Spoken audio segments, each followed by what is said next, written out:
Gracias a ustedes, amigos en casa, por unirse a la transmisión de 3ABN Latino. Y en esta oportunidad, como hemos venido anunciándolo, estamos en esta serie que hemos titulado Pilares de nuestra fe, bajo el subtítulo que es en realidad el título más importante: Cristo viene pronto. Gracias, amigos, por estar con nosotros. Gracias a nuestros amigos en casa.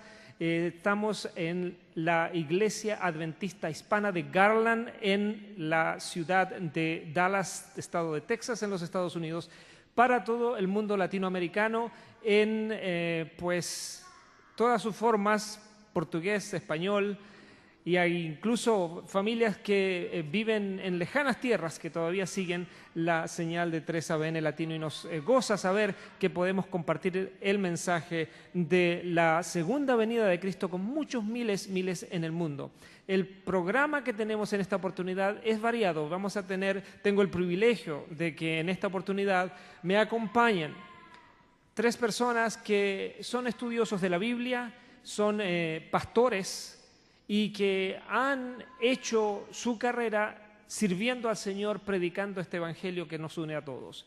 Quisiera empezar presentando a quien está a mi extrema izquierda, el pastor Daniel Scarone.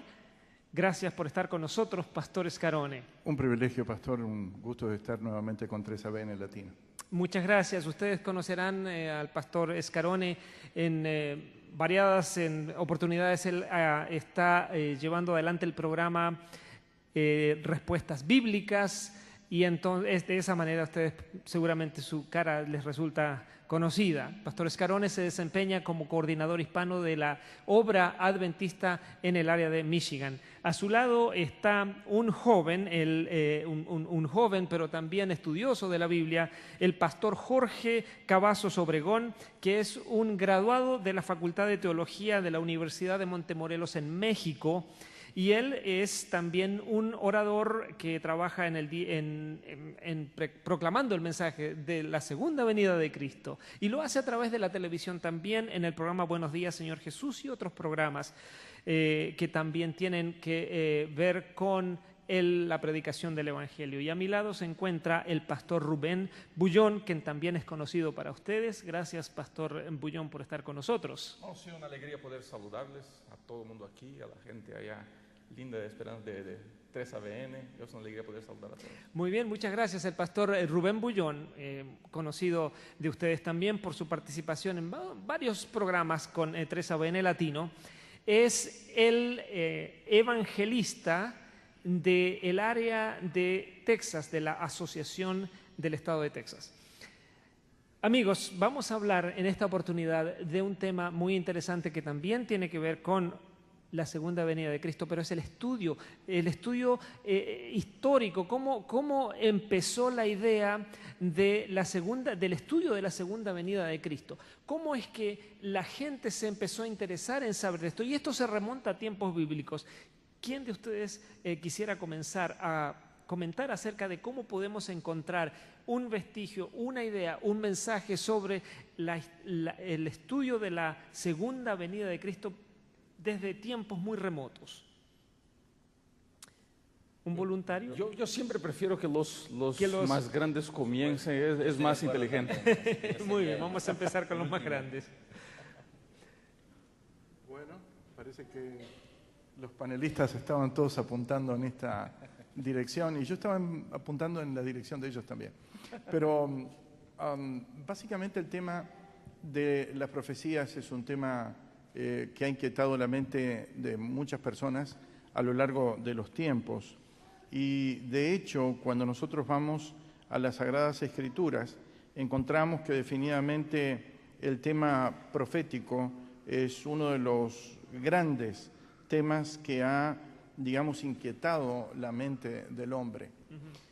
El tema de la venida de Dios en el Antiguo Testamento, de la venida del gran día de Jehová, es uno de los índices temáticos que nosotros vamos a encontrar definitivamente en el Antiguo Testamento.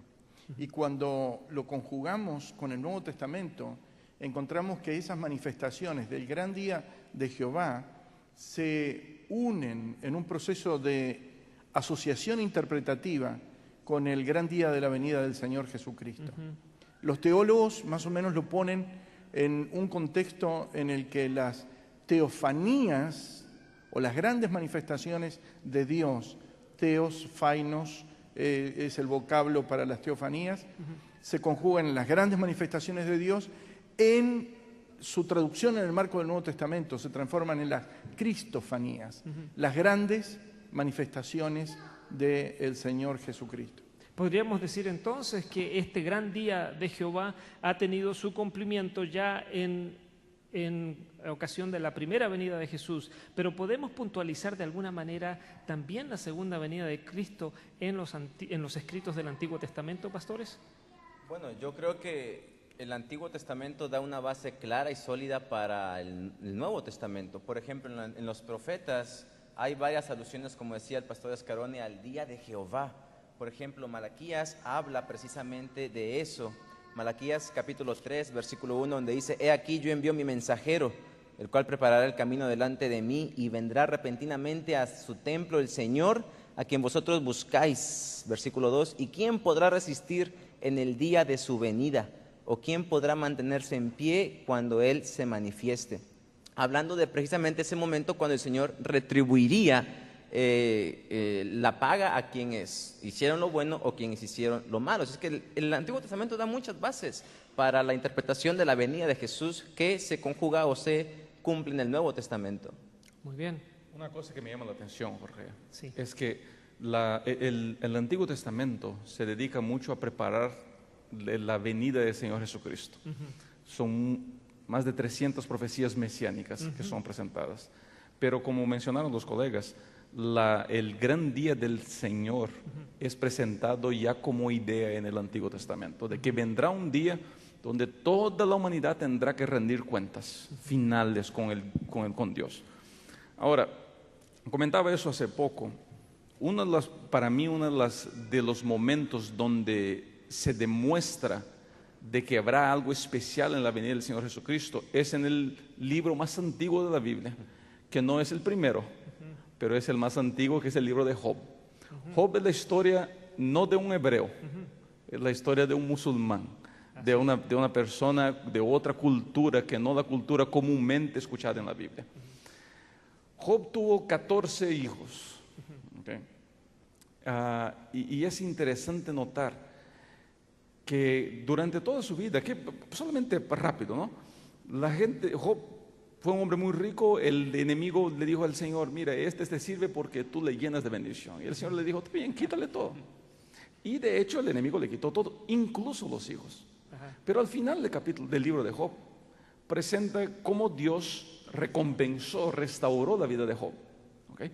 Le dio todo en porción doble. Y más, claro. Tenía 7,000 ovejas, le dio 14,000. Tenía 6,000 cabras, 3,000, le dio 6,000. Pero no le dio 28 hijos, le dio los mismos 14. Y ahí está implícita la resurrección final. Job no que necesitaba 28 hijos, él le dio 14 porque ya tenía 14. 14 que un día, cuando Cristo venga a esta tierra otra vez, resucitarán, y entonces se completará lo que Job debería haber recibido. Para mí esa es una de las evidencias más claras en el Antiguo Testamento de que un día todo llegará al fin, Cristo vendrá y dará su recompensa final a todo su pueblo. Y si me permite, pastor, Sí, un poquito adelante. yendo más atrás en la historia, quizá no cronológicamente en el libro de la Biblia. Por ejemplo, Judas presenta un testimonio muy claro de uno de los personajes que a mí me maravillan y me sorprenden, que es Enoc, que por supuesto vivió inmediatamente casi a la creación, dice séptimo de Adán, Judas versículo 14. De estos también profetizó Enoc, séptimo desde Adán, diciendo: he aquí el Señor viene con decenas de millares de sus santos para ejecutar juicios contra todos y convencer a todos los impíos. Sus juicios, por supuesto, como comentábamos, a quienes hicieron lo malo, pagar conforme a sus obras, o juicios de vida eterna a quienes hayan creído y aceptado al Señor. Es un marco bastante claro el que presenta la Biblia, tanto en Antiguo Testamento como en Nuevo Testamento, de la venida de Jesús. No es algo nuevo. No es algo nuevo. Qué interesante el marco que estamos dándonos cuenta cómo Dios de alguna manera iba preparando el camino y desde muy allá atrás en el tiempo podemos remontarnos a ese gran día del Señor, el gran día de Jehová. Sí, Pastor Scaroni. Y una observación sobre este punto a la cual hacíamos referencia en uno de los programas, es que cuando conjuntamos este elemento que el profesor Cavazos acaba de mencionar, del aspecto de la anticipación hecha por Enoc acerca de la venida del Señor Jesús, y que es clara. En ese tiempo los hombres observaban como día de reposo el sábado. Por lo tanto, encontramos que tenían una comunidad de dos elementos que se daban en la fe de ellos, y es que aguardaban la venida y observaban el día sábado. Una combinación. Qué interesante. Exacto, una combinación muy interesante. Muy bueno destacar eso. Vamos avanzando en el tiempo, en nuestro tiempo aquí también y en el tiempo cronológico que hemos estado hablando. Vamos avanzando hacia el Nuevo Testamento y llegamos al momento en que se cumple la promesa, la primera gran promesa, la promesa de la promesa de la primera venida de Jesús a la tierra como Salvador y Redentor del mundo. Y ahí comienza una vez un nuevo enfoque de su segunda venida. ¿Cómo podemos retomar la historia ahora empezando con el Nuevo Testamento? Pablo dice, Gálatas capítulo 4, versículo 4, venido el cumplimiento del tiempo, cuando las profecías se habían cumplido, cuando el pueblo judío estaba en su etapa, cuando las circunstancias económicas, políticas, sociales, geográficas, todo estaba en su momento, dice, Dios envió a su Hijo, nacido de mujer, nacido de la ley, para libertarnos de esclavitud. Y precisamente es el Nuevo Testamento el que da ese giro. Ya no se habla de teofanías, como decía el pastor Ascarone, ahora podemos hablar de cristofanías, es decir, la manifestación de Cristo en diferentes áreas. Lo vemos con la mujer samaritana, lo vemos con Zaqueo, lo vemos con Nicodemo, lo vemos con distintos personajes, hablando de quién era Él, de su divinidad. A Zaqueo le dice, hoy ha venido la salvación a esta casa. A la mujer samaritana le dice, yo soy el que habla contigo. A Nicodemo también le revela grandes verdades celestiales. Y no solamente eso, sino que él deja en claro que su misión iba a ser morir, resucitar, ascender a los cielos y regresar por segunda vez. Y aquí podemos todos recordar lo que dice San Juan 14, del 1 al 3. Correcto, sí. Que es una promesa que está grabada con letras de oro en muchas de las mentes de los estudiosos de la Biblia. Vendré otra vez. Quizás un detalle en relación con este aspecto de la cristofanía y la teofanía. Uno de los aspectos en los cuales el Nuevo Testamento va a enfatizar de una manera poderosa, fuerte, es el hecho de la divinidad del Señor Jesús. Y nos vamos a encontrar en el Evangelio de Mateo, lo vamos a encontrar representado en el Evangelio de Juan, preponderantemente, las epístolas, el libro de Apocalipsis, etc. Por lo tanto, cuando se está hablando ahora de la venida de Cristo, ya la iglesia cristiana primitiva lo había puesto al Señor en el nivel de la divinidad, en el nivel de Dios. Una de las cosas que me encanta en la cuestión del Nuevo Testamento es que el reino de Dios fue el tema central de las enseñanzas de Jesucristo. Por más de 200 veces en las enseñanzas de Cristo aparece el Señor diciendo, el reino de Dios es así. El reino de Dios será de esta manera, el reino de Dios será de otra manera. Cristo, cuando vino a la tierra, si me preguntas, ¿cuál fue el tema central de su enseñanza? Fue preparar un pueblo para el reino de Dios. Fue preparar su pueblo, no para que vivan toda su vida en la tierra, no para que la pasen bien, no para que tengan conceptos o tengan ideas o filosofías. El concepto que Cristo pasó varias veces, incluso mira qué interesante, Cristo murió y la gente no entendió eso. Ahí Cristo resucitó. Pasó otros 40 días con los discípulos. El libro de Hechos dice que durante este tiempo se sentó y les habló de las cosas del reino de Dios. Otros 40 días, o sea, pasó 3 años enseñando. Y llegó el examen, no aprobaron.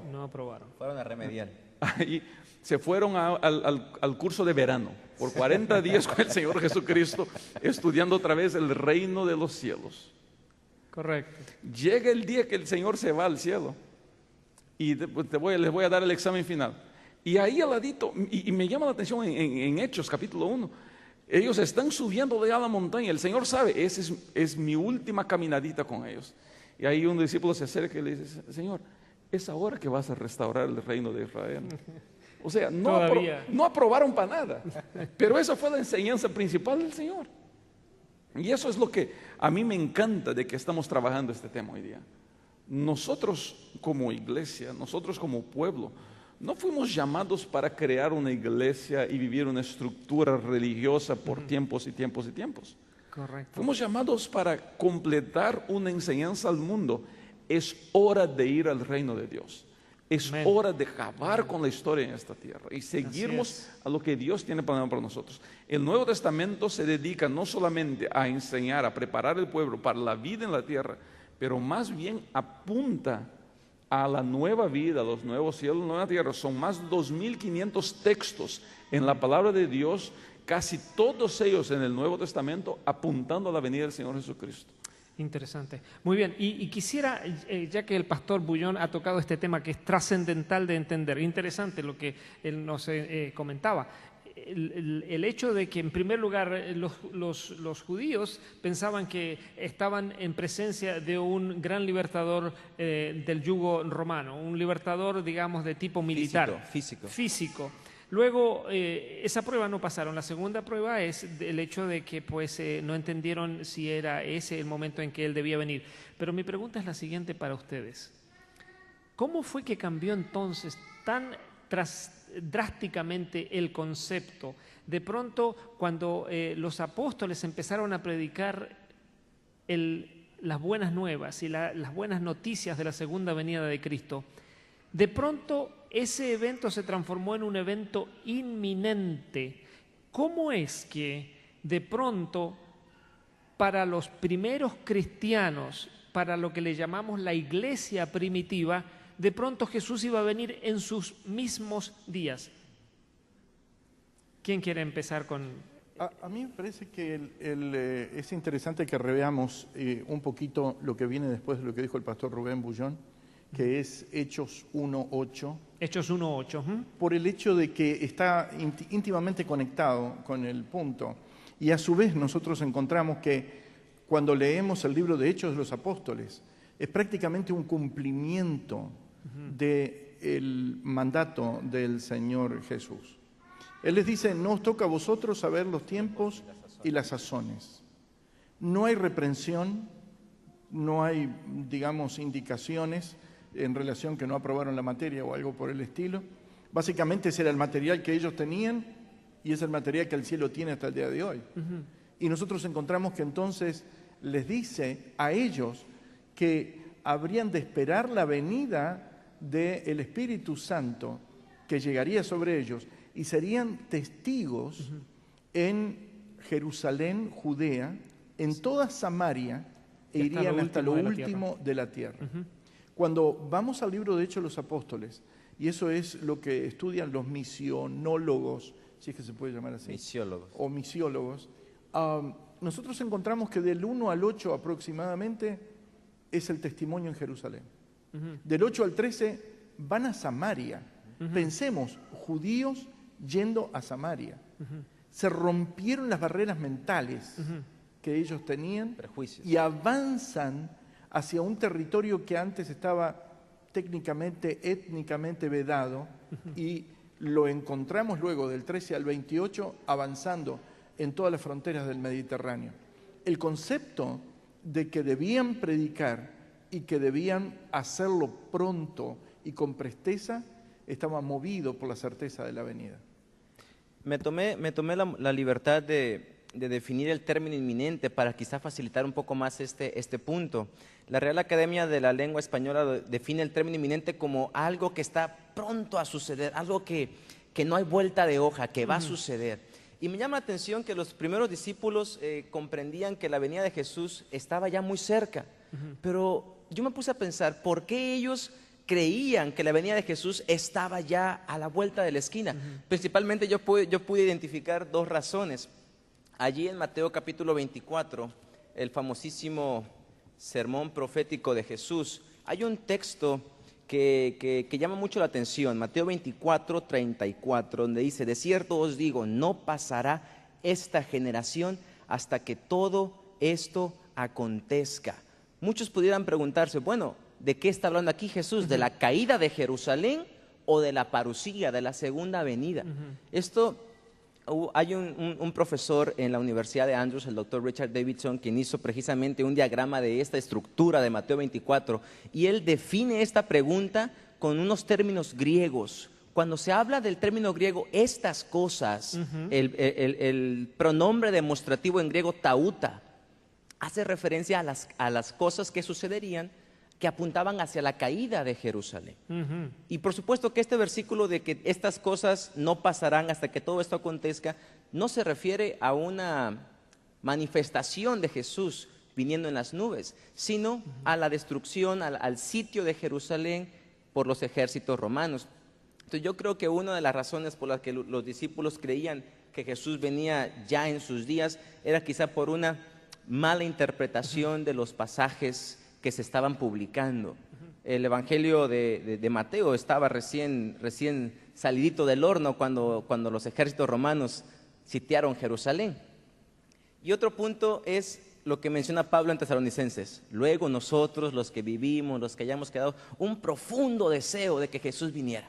Ojalá y nosotros nos ubiquemos más en lo segundo que en lo primero. Correcto. Y justamente retomando ese pensamiento, quería volcar ahora el tema sobre el pastor Bullón, quien es un evangelista. Y tal vez nos estamos saltando como habíamos planeado y programado esto, pero me parece que es oportuno abordarlo el tema aquí. Estamos hablando de la inminencia, de cómo los primeros discípulos. Usted, pastor, que es un evangelista, usted que predica, usted que lleva el mensaje y que lo hace desde el punto de vista del evangelismo para alcanzar a más personas, ¿usted cree que en este momento nosotros tenemos ese sentir de inminencia? ¿Sabes qué pasa? Deja, antes que te salte, estoy saltando contigo, pero estoy un poquito más tarde de ti. Bueno. A mí me gusta entrar un poquito en la estructura de la iglesia que ellos supuestamente tenían. Hasta que termina Hechos 1, todo el enfoque de los discípulos es en ellos, ¿okay? En su pueblo, en su tierra, en su libertación.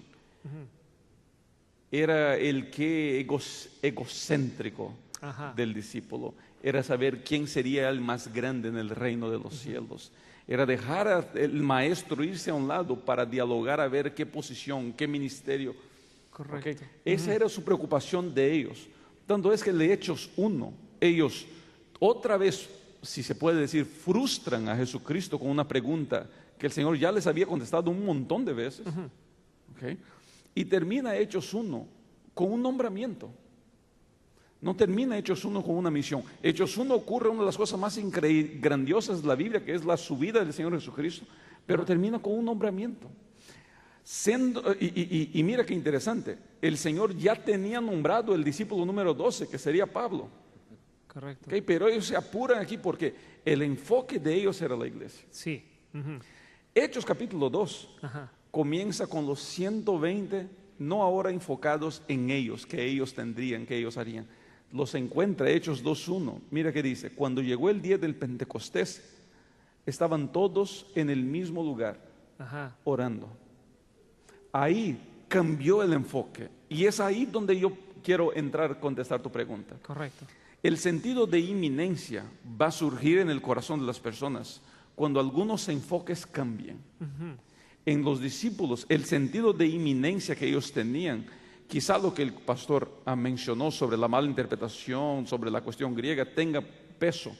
Pero en mi manera de ver, la gran diferencia que existe en esto es que el enfoque de ellos dejó de ser en ellos, en mi pueblo, en mi tierra, en mi restauración, y pasó a ser: ok, es hora de buscar el Espíritu Santo. Vamos a hacernos a un lado y permitir que el Espíritu Santo venga. Solamente comenzó esa obra de trabajo inminente por la venida de Jesucristo cuando el Espíritu Santo cayó de manera abundante sobre esos discípulos. Y ese es el punto todo. Mientras no hubo ese cambio de enfoque, la cosa seguiría parada. Si no hubiera esto, si no hubiera el derramamiento del Espíritu Santo, la iglesia seguiría siendo estos 120. ¿Okay? Y eso es lo que sirve para nosotros. ¿Cómo crear un sentido de inminencia en nuestro pueblo. Es la misma cosa. Yo viajo, como mencionaste, viajo a muchas iglesias. El pastor Escarone tiene mucho más experiencia que yo en coordinar y visitar iglesias. Y una de las cosas, seguramente el pastor se ha dado cuenta de eso más que yo, es que nosotros por veces llegamos a iglesias donde el enfoque de la iglesia es, como decimos, mirar a su ombligo, mirar a sus deseos. No, que yo voy a ser el anciano. No, que aquí solamente se hace eso. No, que aquí no se puede hacer el otro. Que aquí que no se predica con corbata de este color. El enfoque no es el enfoque céntrico que el Señor Cristo nos dio. No es el reino de los cielos. Por eso hoy día encontramos iglesias que están haciendo un buen trabajo, pero acomodadas. Y me duele decir eso, pero algunas iglesias viven como que si Cristo no vendría. Están felices con su status quo, como la manera como las cosas son. Con él siempre lo hemos hecho de esta manera. Y siempre será así. Y no están dispuestas a arriesgarse a hacer algunas cosas al lado. Los discípulos tuvieron que arriesgarse mucho aquí. Sí. Hacer algo al lado para entonces recibir la lluvia del Espíritu Santo y hacer lo que la Biblia nos dice. Algunas iglesias están solamente preocupadas. Yo he encontrado muchas iglesias, pastor, que nosotros vamos a un viaje misionero. Excelente. Pero el vecino de la iglesia aquí no conoce de Cristo. ¿Okay? El vecino mío nunca escuchó hablar del Señor. ¿Dónde está mi enfoque? Mi enfoque comienza en Jerusalén. Y ese enfoque y ese entendimiento de ese enfoque comienza con el derramamiento del Espíritu Santo. Y el derramamiento del Espíritu Santo no vendrá, y aquí por favor no me entienda mal, que me está escuchando por televisión. El derramamiento del Espíritu Santo no vendrá porque yo guardo el sábado. No vendrá porque soy vegetariano. No vendrá porque no tomo soda. No vendrá porque no vendrá. El derramamiento del Espíritu Santo vendrá cuando el yo y mi iglesia dejen de ser el centro y Cristo pase a ser el centro. Amén. Y la misión que Él me ha dado pase a ser el Que centro. por ende, quisiera agregar, todo lo demás se cumple de una manera natural, sin forzarse. Sería también prudente, profesor Jaque, analizar este aspecto dentro del marco de las profecías del Antiguo Testamento.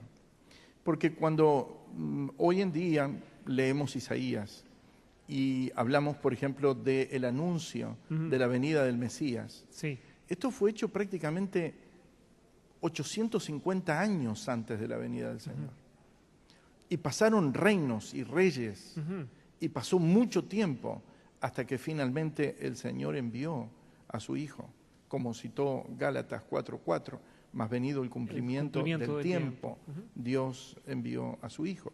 Es decir, debemos ir visualizando los tiempos, no perder la concepción de la inminencia en nuestro corazón, en nuestra mente, pero también ir viendo la condición de nuestro mundo.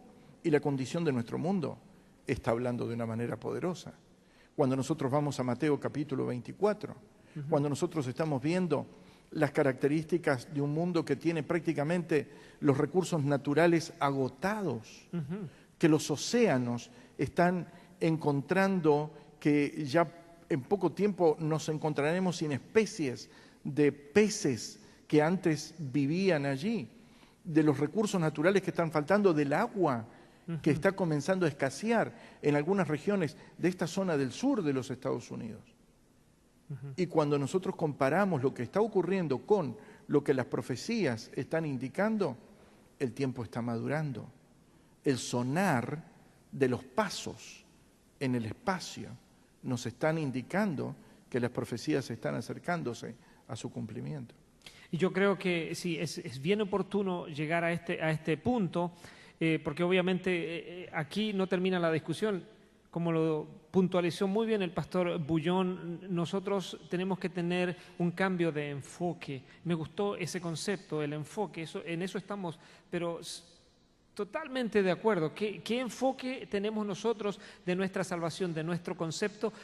¿Cuál es nuestro concepto? ¿Cuál es nuestra experiencia con Jesús? ¿Dónde estamos en este momento? ¿Estamos enfocados en nosotros mismos, en lo que es la estructura nuestra? ¿Cómo nos vamos a vestir? ¿Cómo vamos a impresionar a otros? ¿O es nuestro enfoque el inminente regreso de nuestro Jesús, de nuestro Cristo, de nuestro Salvador, para contárselo a nuestro vecino que está cerca nuestro. Basado también en los tiempos que vivimos, son un instrumento muy importante a nuestro favor. Nosotros sabemos lo que está sucediendo. Ahora bien, vamos avanzando en la conversación, y hay un tema bien interesante que me gustaría ahondar, y ustedes pueden aportar lo que ustedes quieran si queremos regresar un poquito atrás, pero en la inminencia, en el concepto de pensar de que Jesús viene pronto, muchos, y ya desde hace mucho tiempo, muchas personas han comenzado a hacer lo que a tener una fascinación con las predicciones. ¿Cuál es la actitud de Dios frente a poner una fecha para su segunda venida, y por qué Dios tiene esa actitud? Quien quiera puede contestar esta pregunta. Para comenzar. Quisiera pues precisamente ir a la Biblia, ¿no? Que es el mejor lugar donde encontramos respuestas. En el tema de las cosas de Dios, de las cosas que suceden desde la perspectiva de Dios y la nuestra, Isaías dice en 55, versículo 8 y 9, porque mis pensamientos no son vuestros pensamientos, ni mis caminos vuestros caminos. Como son más altos el cielo de la tierra, así son mis pensamientos más que vuestros pensamientos y mis caminos más que vuestros caminos. Es decir, las cosas como nosotros las vemos no precisamente son vistas de la misma manera por Dios. Nuestro tiempo no es el tiempo de Dios. Nuestros momentos no son los momentos de Dios. Y esta aparente demora que nosotros hemos visto, o esta aparente fascinación de fijar fechas, yo creo que nace, o yo creo que se desprende de una vana necesidad o de una vana apariencia de piedad, como dice el apóstol Pablo. Necesitamos nosotros entender que ese momento es tan especial y está tan a las puertas que puede llegar para el que el día de mañana no amanece, para el que muere por alguna circunstancia, Jesús ya llegó. O para el que vive hasta que Jesús venga en las nubes, también Jesús ya llegó. Es decir, es tan delicado el poner fechas y el anunciar el máximo evento de la historia, la promesa bienaventurada que llama el apóstol Pablo en Tito 2:3, es tan delicado porque Jesús mismo no se atrevió a dar fecha, Él, que es el protagonista de esta historia, el que va a regresar. Él no se atrevió a dar una fecha exacta, una fecha concisa. Por supuesto, porque Él desea, si podemos aplicarlo de esta manera a los jóvenes que nos escuchan, a los hermanos que nos ven, Él desea que todos los días vivamos y nos preparemos como si Él viniera ya, que quizá realmente puede pasar más tiempo, pero ese es el deseo, esa es la razón por la cual tanto misterio en cuanto al anonimato de la fecha del regreso de Jesús. Correcto. Pastor Scarone. Hace algunos años atrás, cuando estaba trabajando en Casa Editora Sudamericana, el jefe de redacción me pasó un libro que recién había llegado para que sea considerado y analizado para posible edición. Era una investigación que alguien hacía. La investigación se basaba en lo siguiente, y decía así el autor, en la primera parte: la Biblia dice que el día y la hora nadie lo sabe, ni el Padre, ni los ángeles del cielo, solo mi Padre. Y decía el autor inmediatamente, pero no hace referencia al mes y el año. Y este estudio se centra en que podemos descubrir el mes y el año. Quiero decir que a veces la búsqueda de ingenio está moviendo a algunas personas en esa dirección. Pero debemos respetar la palabra de Dios. Y la Biblia dice que solamente el Padre lo conoce y el día y la hora nadie lo sabe. Y también les dijo, en lo que señaló Rubén hace unos instantes atrás, al principio prácticamente del programa, nos toca a vosotros saber los tiempos o las sazones, es decir, los meses y los años, no está en nuestra potestad. Por lo tanto, básicamente lo que nosotros debemos ir viendo es analizar la condición del tiempo en el marco de las señales que el Señor Jesús indicó. Y cuando esas condiciones estén, lo vamos a ver. Por ejemplo, la Biblia, a través del mensaje del Señor Jesús, compara los tiempos del fin con Sodoma y Gomorra. Este es un tema tabú, pero es un tema actual aquí. lo están discutiendo estados. Se está aprobando el matrimonio homosexual. Esto no encaja en absoluto con lo que la Biblia establece en el programa de la creación. Y básicamente cuando nosotros vamos a la creación indica la creación de un hombre y una mujer, no de un mismo sexo. Y también, obviamente, la doctrina de la creación surge de allí y la observancia del sábado. Correcto. Obviamente, qué sé yo, 20, 30 años atrás esta idea hubiera sido disparatada. Pero hoy la encontramos que se está universalizando y está hablando de que la corrupción en la mentalidad del hombre contemporáneo se está extendiendo. Interesante, interesante concepto. Quisiera hacer una pequeña pausa y esto es para compartir con nuestros amigos que nos están viendo a través de 3ABN Latino. Queremos compartir con ustedes algo muy, muy especial. Tenemos un libro que va a marcar una gran diferencia en su experiencia una vez que usted lo lea, y es el conflicto de los siglos. 3ABN está embarcado en esta, vamos a decir, en esta campaña de poner este libro en las manos de quienes lo deseen y cuantos quieran acercarse a nosotros. Van a ustedes ver un número telefónico o un correo electrónico en su pantalla y pueden dirigirse a cualquiera de los dos medios para recibir un libro que va a darles mucha luz en esta discusión que estamos teniendo y que se llama el libro El Gran Conflicto de los Siglos. Espero que ustedes se sientan libres de llamarnos, de consultar a través del teléfono o del correo electrónico que aparece en la pantalla, latino@3abn.org, para que puedan obtener su copia del libro El Gran Conflicto, un libro que va a cambiar su vida cuando ustedes lo hayan leído y puedan entender los tiempos que vivimos, especialmente la inminente venida de nuestro Señor Jesús. Felicitaciones por lo que están haciendo. Estamos iniciando ese programa este sábado también, nosotros en todo Michigan, y lo estamos extendiendo en todo ese territorio. Me parece una excelente idea. Jorge, solamente contestando tu pregunta, tú eres muy malo con nosotros, deja de decirte eso. Cuando Pues, tú nos preguntas, Yo hago lo que puedo. ¿qué piensa Dios y qué opina Dios? Estamos lejos de ser Dios. Pero mira, la Biblia es la mejor cosa que el Señor podía nos Amén. haber dado Claro que después del Señor Jesucristo. Así es. Ahora, infelizmente, el ser humano encuentra muy fácil volverse fanático con la palabra de Dios. La mala interpretación de la palabra de Dios lleva a la gente normalmente al extremo del fanatismo. Y una característica del fanático es pensar que es más inteligente que Dios. Muy, Por bien ejemplo, dicho. como mencionó el pastor de ese caballero que escribió ese libro, probablemente es una de esas personas que se cree más inteligente que el Señor. Ajá. Puedes decir, ves, que el Señor cree que me engaña, pero a mí no me engaña. Porque dijo solamente el día y la hora, pero no dijo el mes y el año, no. Entonces, mira, ¿por qué el ser humano hace eso? Sí. Porque el ser humano tiene un deseo intenso o de saber más que Dios, o de saber más que su próximo, o de saber cuándo las cosas van a ocurrir para que se pueda preparar. El ser humano por naturaleza, a él no le gusta ser agarrado de sorpresa. ¿Okay? Ningún ser humano le gusta eso. Entonces él va a revisar la Biblia y se olvida que el tema central, como la propia Biblia dice, es la salvación del ser humano. Y se dedica a buscar comas y puntos y notas y para ver, no, aquí yo puedo ser más inteligente que Dios, puedo ser más listo que el Señor y puedo poner una fecha. Desgraciadamente eso pasó en muchos lugares y de muchas maneras, trayendo mucho problema. Nosotros como iglesia surgimos de un chasco como ese.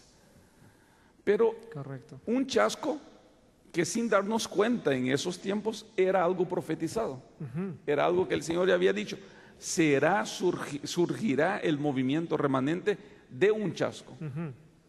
Y eso es para que la iglesia remanente no se envanideza de su función en la tierra. Y aquí quiero hacer un punto en especial para los que nos ven por televisión y no son adventistas del séptimo día. La iglesia adventista del séptimo día es la iglesia remanente de Dios. Amén. Pero eso no es un privilegio. Una responsabilidad. Eso es una responsabilidad que el Señor nos ha dado. El día que nosotros como adventistas pasamos a vivir el ser el remanente como un privilegio, nosotros creamos cosas en la iglesia como por ejemplo el legalismo. Tenemos que como iglesia entender que Dios nos ha llamado para una santa responsabilidad. La misión de la iglesia adventista no es otra sino proclamar la venida inminente del Señor Jesucristo a esta tierra. Amén. No es marcar fechas, no es crear culturas, no. La misión nuestra, nuestro nombre es ese. ¿Okay? Somos adventistas. Y adventista supone, nosotros vamos a anunciar la venida del Señor Jesucristo. Ahora, ¿por qué mal? Yo honestamente pienso que el Señor nos mira a los que queremos marcar fechas, mira con misericordia, pues. Mira como mira al ser humano pecador, lo mira con amor, y dice, hijo, ¿cómo quisiera que no hagas eso? Ahí, mira, estuve estudiando estos días, hay fechas marcadas para el 2018, hay fechas marcadas para el 2023, Así es. hay fechas marcadas para el 2030. Así que, infelizmente, el ser humano no ha sabido aprovechar lo que la Biblia es y ha creado de la Biblia, ha entrado por un camino tan de fanatismo que ha vivido en eso de marcar fechas. Acabamos de salir de un año donde la gente ya se cansó de buscar en la Biblia y ahora comenzó a buscar en otras culturas a ver si alguien más puede marcar fechas. Correcto. Y es interesante este aspecto. Me gusta lo que acaba de resaltar el pastor Bullón, el hecho de la vanidad, nos hace vanidosos. Y el hecho de buscar la primicia, el ser humano siempre está buscando tener la última noticia y tener la última palabra y saber, no, sabes tú que yo sé, porque me lo dijeron, yo sé que va a pasar tal y cual cosa, tal y cual hecho, y lo llevamos al plano religioso. Pastor Scaroni. Lo que ocurre es que vivimos en un mundo en el cual se le da énfasis a lo espectacular y a lo último. Las agencias noticiosas lo hacen, el mundo de Hollywood lo hace.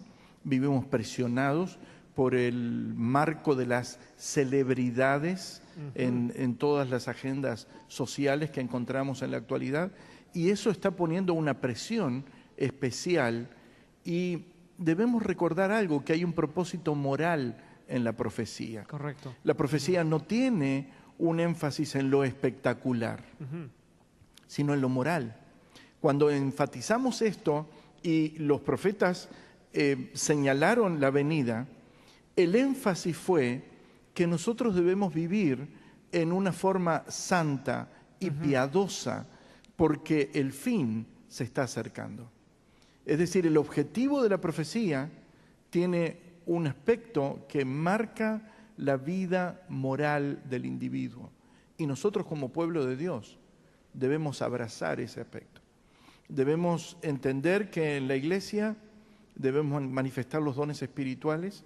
Correcto. Debemos manifestar amor en la iglesia, debemos cesar las luchas en la iglesia, disputas y de ese tipo de aspectos muy humanos y muy comunes, porque debemos reflejar el carácter de aquel que estamos esperando, porque la promesa es que cuando su pueblo en la tierra refleje su carácter, Él vendrá a buscarnos y reclamarnos como suyos. Bien, amén. Pastor, por mucho tiempo yo me había estado preguntando todo este tópico, ¿no? ¿Por qué Jesús no ha regresado? Mi abuela decía que Jesús venía muy pronto, sus antepasados decían que Jesús venía muy pronto, el apóstol Pablo decía que Jesús viene muy pronto, y en 2013 Jesús no ha venido todavía. Y yo he llegado a una conclusión muy personal. A mí me gusta verlo de esta manera. Dice 2 de Pedro 3 que el Señor no retarda su promesa, sino que es paciente, no queriendo que ninguno perezca, sino que todos procedan al arrepentimiento. Y yo digo, Señor, quizá tú estás esperando a que en algún punto de mi vida yo pueda aprender todo el tiempo, constantemente, de una manera ininterrumpida, a llevar una relación contigo. Quizá yo soy el que está retrasando la venida de Jesús. Quizá yo debo de acercarme más al Señor para que Él me use como instrumento para llevar su evangelio a otros lugares. Y de esa manera uno retoma la inminencia de su venida y la importancia de la preparación, una preparación constante, continua, permanente, diaria. No importa que seamos jóvenes, a veces pensamos que el ser jóvenes nos exenta de vivir una vida como Dios quiere, pero no. Dios lo único que necesita es que le dejemos actuar en nosotros y haremos grandes cosas para su gloria. Lo hizo en el pasado, ¿por qué no hacerlo hoy? Muy bien. Pastor Bullón, me gustaría también escuchar su opinión. Y no estoy tratando de ser malo, pero creo que usted puede iluminarnos e introducirnos también en el tema que él dejó latiendo ahí. Hay un pasaje en 1 Corintios capítulo 13 que es archiconocido, como solemos decir. Y es el capítulo que habla del amor. Habla de que es una bella descripción de lo que es el amor. Sin embargo, el primer versículo, o los primeros 2 versículos dice, si conocieras lenguas, si yo hablara lenguas, si conociera las profecías, si conociera todo esto, pero si no tengo un elemento indispensable que se llama amor, no me sirve de nada. Soy, como dice, como un címbalo que retiñe, como un metal que resuena, como una cosa como una lata que hace un ruido, incluso un ruido que no es ni siquiera un ruido agradable. ¿Qué nos está diciendo un versículo como ese con relación a la preparación para realmente vivir con Dios en su inminente segunda venida? El pastor habló sobre un punto interesante que es, a mí una de las cosas que yo por veces tengo que enfrentarme es con la cuestión del fanatismo dentro de las iglesias. Hay muchas iglesias que no salen adelante justamente por esa visión. Y muchas veces la gente se agarra a una expresión, la expresión que el pastor usó, que es reflejar el carácter de Cristo. ¿Okay? Es decir, no, nosotros estamos buscando reflejar el carácter de Cristo. Está bien, es excelente que se haga eso. El carácter de Cristo se refleja de una manera muy sencilla, cumpliendo la misión que el Señor nos ha dado en esta tierra. Es la única manera de reflejar el carácter de Cristo según Elena de White. ¿Okay? Cuando el pueblo de Dios cumpla la misión que Dios le ha dado, y la misión que Dios le ha dado, ¿cuál es? Es compartir Cristo con mi prójimo. Esa es la misión que yo tengo. Hacer discípulos no es llevar a la gente a tener clases en la iglesia. Muchas iglesias están confundidas con eso, pensando que el discipulado se hace por medio de clases y seminarios. Discipulado más que todo es sentarme al lado de mi vecino y enseñarle de Cristo. Amar tiene que ver con eso. Dios me ha llamado a amar las personas y no como dice la doña Florinda del Chavo del Ocho, ¿no? Es decir, no te juntes con la chusma. Sí. No, Dios me ha llamado para amar a esa gente, porque Dios me ha amado a mí. Yo no puedo dejar de amar a las personas porque su pecado de ellos es diferente del mío. Y yo me voy a preparar para la venida del Cristo de manera correcta si yo me dispongo a amar a mi prójimo y vivir al lado de él. Muy bien, un gran cierre y ya estamos en el minuto final, quiero agradecerles especialmente por el aporte que ustedes, la contribución que ustedes han dado a conocer de este tema. En unos breves segundos, Pastor Escarone, nada más nos quedan. Solamente enfatizar en este punto y recordar a nuestros hermanos y audiencia, 2 de Pedro 3:9. El Señor no retarda su promesa, según algunos la tienen por tardanza, sino que es paciente para con nosotros, no queriendo que ninguno perezca, sino que todos procedan al arrepentimiento. Muy bien. Muchas gracias una vez más por su bello aporte. Gracias a ustedes también, amigos. Gracias por estar con nosotros, por haber participado de esta conversación, de este panel. Queremos agradecerle a nuestros televidentes y una vez más les invitamos a que se comuniquen con 3ABN Latino para poder recibir ese libro que estamos ofreciendo, El Gran Conflicto. Gracias una vez más. Gracias por permitirnos llegar a la privacidad de sus hogares y darnos así la oportunidad de compartir estas grandes verdades que son la verdad esencial del amor que Dios tiene por nosotros. Que Dios los bendiga.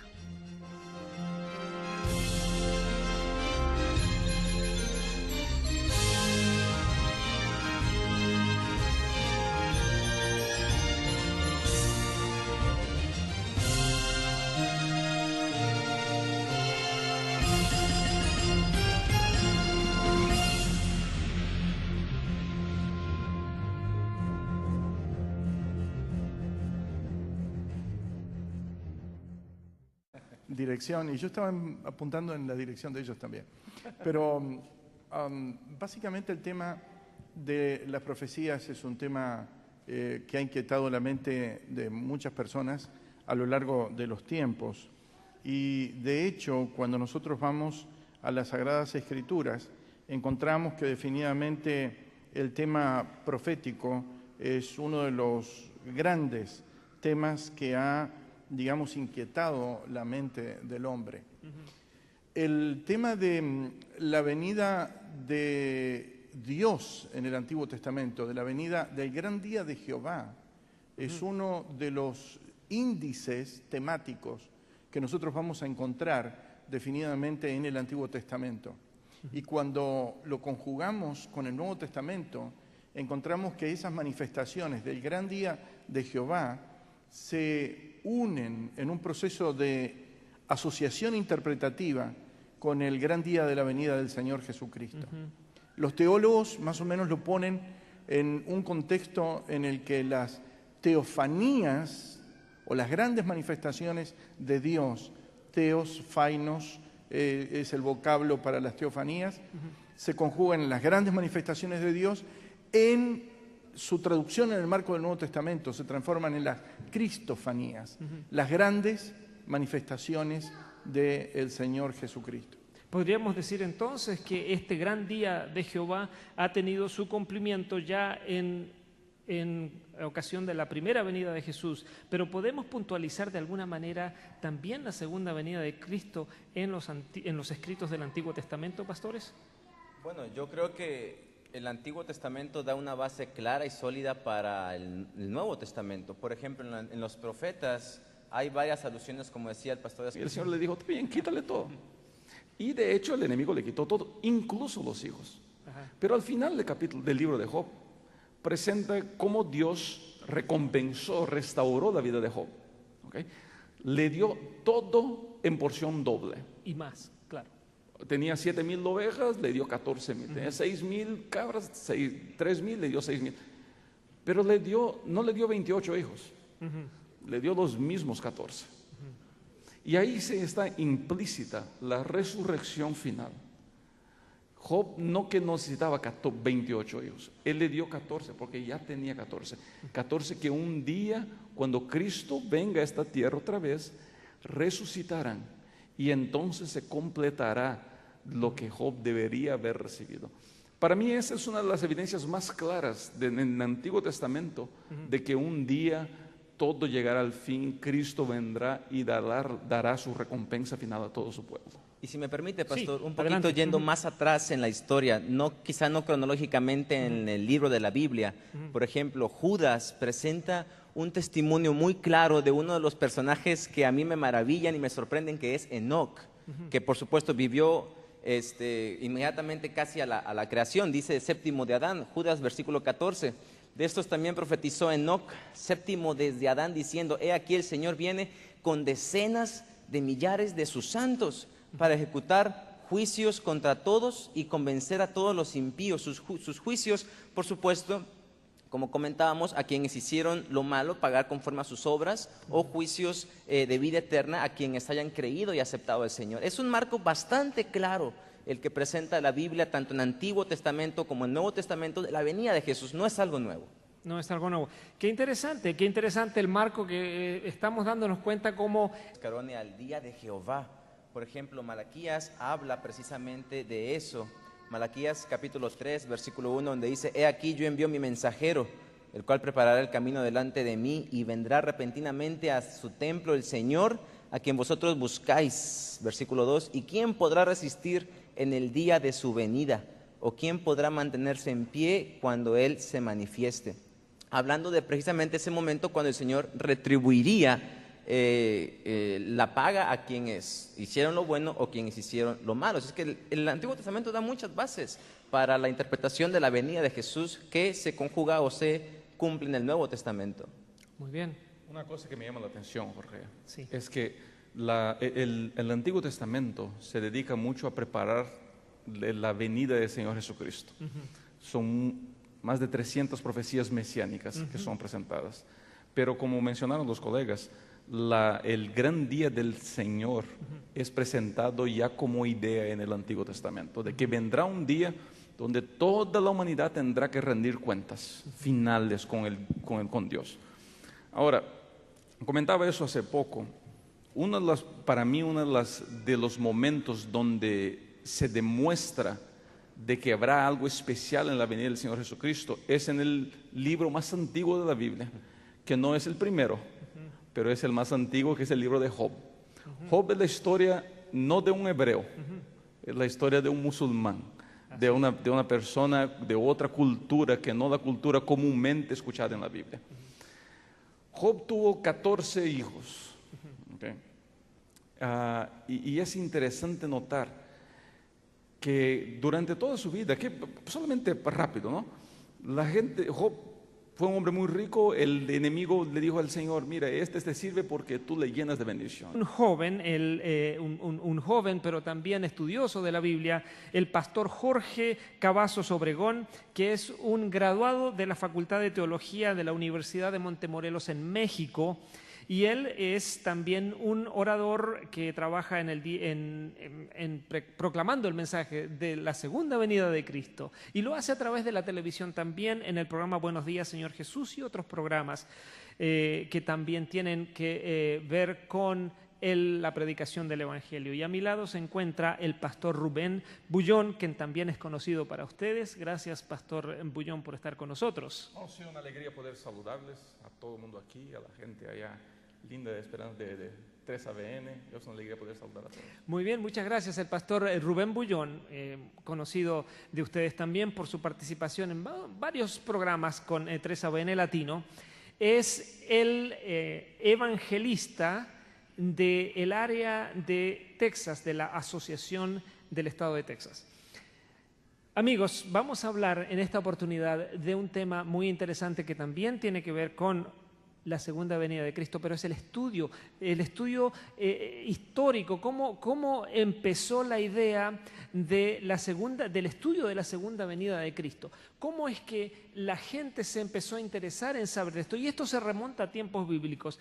¿Quién de ustedes quisiera comenzar a comentar acerca de cómo podemos encontrar un vestigio, una idea, un mensaje sobre el estudio de la segunda venida de Cristo desde tiempos muy remotos? ¿Un voluntario? Yo siempre prefiero que los más grandes comiencen, es más inteligente. Muy bien, vamos a empezar con los más grandes. Bueno, parece que los panelistas estaban todos apuntando en esta... Gracias a ustedes, amigos en casa, por unirse a la transmisión de 3ABN Latino. Y en esta oportunidad, como hemos venido anunciándolo, estamos en esta serie que hemos titulado Pilares de nuestra fe, bajo el subtítulo que es en realidad el título más importante: Cristo viene pronto. Gracias, amigos, por estar con nosotros. Gracias a nuestros amigos en casa.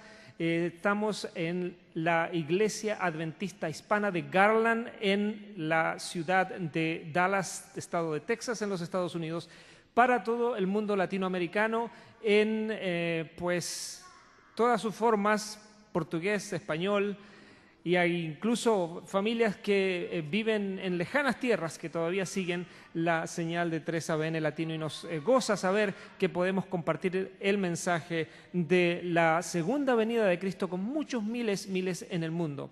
El programa que tenemos en esta oportunidad es variado.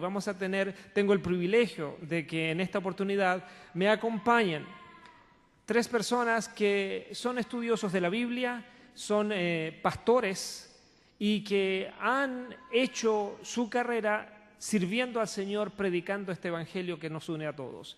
Quisiera empezar presentando a quien está a mi extrema izquierda, el pastor Daniel Scarone. Gracias por estar con nosotros, pastor Scarone. Un privilegio, pastor, un gusto de estar nuevamente con 3ABN Latino.